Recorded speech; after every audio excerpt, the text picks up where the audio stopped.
And to get some more perspective, here's Rahman Osman, who works at Londonworld. He's based in London currently and has been living in England for a few years now. And so he can actually give us what the people think and more perspective on, Southgate not being head coach again. Rahman, it's a pleasure to have you this morning. First question is, how do you see Southgate's legacy as England coach? Do you see him as a coach who took England from literally nowhere to the higher echelons of the game once again? Or do you think it's a bit of an underachievement considering the squad that he had? He could have potentially achieved more. Yeah, thank you again for having me. It's a privilege to be on your show. Yeah, to answer your question, I think that history will be kind to Gareth in so many ways. Before he came to be England manager, like you rightfully said, 8 years ago, they had only got into the semi-final once and one final in 50 years. He's gone to 2 European Cup finals, got to the semi-final of the World Cup, got to the quarter-final of the World Cup. But beyond that, he's given the English people a sense of pride.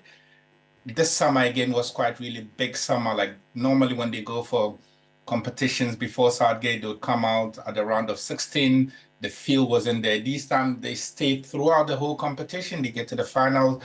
And yeah, now that has happened, a lot of people are beginning to go back and say, hold on a minute, maybe you should cherish what you have because the grass isn't always greener at the other side. But I can appreciate the second part of your question also. England have some of the best talented players. And there's a feeling that there's one more step to go. And that one more step was seen in Spain. And that's where they have to get it. Will they get it right? We don't know because it depends on who the manager is. It depends on the culture they create in the team and all that. But yeah, the feeling is it wasn't as conclusive as it was during the tournament. But one thing is certain, Gareth went out on his own. Remember, he played for England. He went 4 major tournaments for England as a player, and he's gone 4 major tournaments for England as a manager, and he's gone out on his own terms. Well, I do like some of the points that you do make there, but you also highlighted the fact that a lot depend on who the next manager is. We've seen some names be thrown in there, the likes of Eddie Howe, we've seen Graham Potter, and even Castley, who has coached the youth teams as well. From your perspective, who do you think is primed for this job and would probably be the best candidate to replace Southgate? The few people I've spoken to believe that the English manager should be English. I think world football is kind of moving towards there. I've always believed that the Ghana national team coach should be a Ghanaian, regardless of how good you are. It's a national thing, and there are few people in England who believe that the English manager should be. What the AFA have done smartly, though, in their statement, is that they've stated that they will give themselves time to settle on the right man. So what that's done is that they will have an interim manager, most likely Castley, who's under 21 team, plays some brilliant football. And I think that's what a lot of English fans want to see. They want to enjoy the games. If there's any criticism on Gareth Southgate, is that they didn't play to their potential. You got the feeling that players like Phil Foden could go another gear, Saka, maybe Bellingham, even Kane looked a bit slow. So the idea is to take their time, interview a lot of people, give them a chance to understand the idea of football, and then settle on somebody who they believe will go the extra step. Now, maybe I'm not saying this is what is being reported, but as a journalist, what I understand is that Pochettino would want to coach England at some point. We don't know if he'll be considered. He's got a reputation for being able to get the best out of young managers. Pep Guardiola is likely to stay at Manchester City for 1 more year, and maybe will possibly go for a year's break, but we don't know. He might be offered the job. He's easily the best manager in the world, and England have resources to employ him. So there's no name, there's no immediate favorite. There's just names tossed around, but the FA have positioned themselves to have an interim and then give themselves a chance to make a good decision. Well, Rahman, just before I let you go, let's just wrap up on the Southgate issue.